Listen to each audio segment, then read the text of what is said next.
गुरु के आश्रम में रहकर शिक्षा प्राप्त करने की प्रथा हमारे देश में प्राचीन काल से चली आ रही थी। हमारे इतिहास के मुगल काल के अंत तक भी यह प्रथा प्रचलित रही, परंतु वर्तमान स्कूल प्रणाली के आने के पश्चात यह प्रथा समाप्त हो गई है। शिवाजी भोंसले मराठा सरदार शाहजी भोंसले के सुपुत्र थे।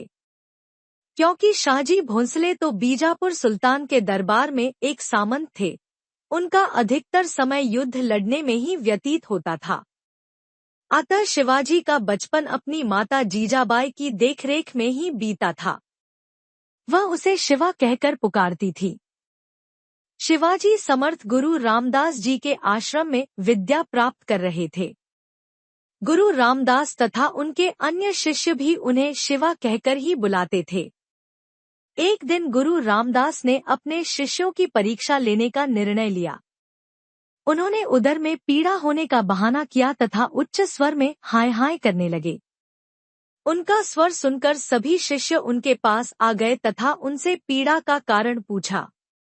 गुरु रामदास बोले, प्रिय शिष्यों, यह पीड़ा पहले भी कई बार हो चुकी है। यह किसी औषधि अथवा चूर्ण आदि से ठीक नहीं होती।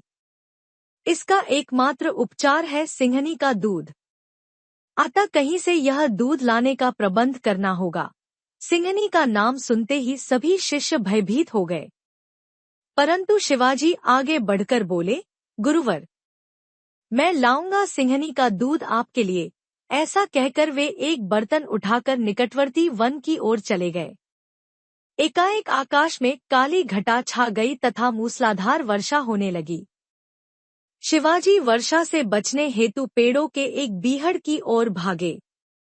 अचानक बिजली चमकी तथा शिवाजी को एक सिंघनी दिखाई पड़ी। वह बीहड़ के पीछे अपनी गुफा के द्वार पर खड़ी अपने शावकों को दूध पिला रही थी। शिवाजी मुस्कुराते हुए निर्भय होकर गुफा की ओर बढ़े तो सिंघनी क्रुद्ध होकर गुर्राने लगी। शिवाजी तनिक भी विचलित नहीं हुए। सिंघनी के समीप जाकर वह उसकी पीठ सहलाने लगे। सिंघनी शांत हो गई। शिवाजी अपने घुटने टेककर बैठ गए तथा बर्तन में उसका दूध निकालने लगे। दूध निकालने के पश्चात उन्होंने सिंघनी की पीठ पुनः सहलाई तथा आश्रम की ओर वापस चल पड़े।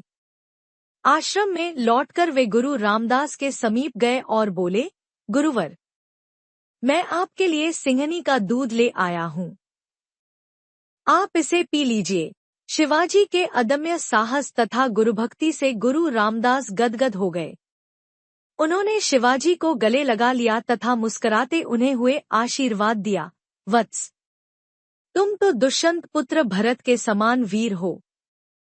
कुछ ही समय में तुम एक विशाल स्वतंत्र राज्य के शासक बनोगे तथा मुगल सम्राट भी तुमसे भयभीत रहेंगे। छात्रों, यही शिवा माता जीजाबाई के सुपुत्र आगे चलकर छत्रपति शिवाजी बने, जिन्होंने मराठा राज्य की नींव रखी। यही नहीं, उन्होंने दक्षिण के कई राज्यों को जीता तथा मुगल सम्राट औरंगजेब से भी टक्कर ली। आगे चलकर तुम अपनी इतिहास की पुस्तक में उनके विषय में पढ़ोगे।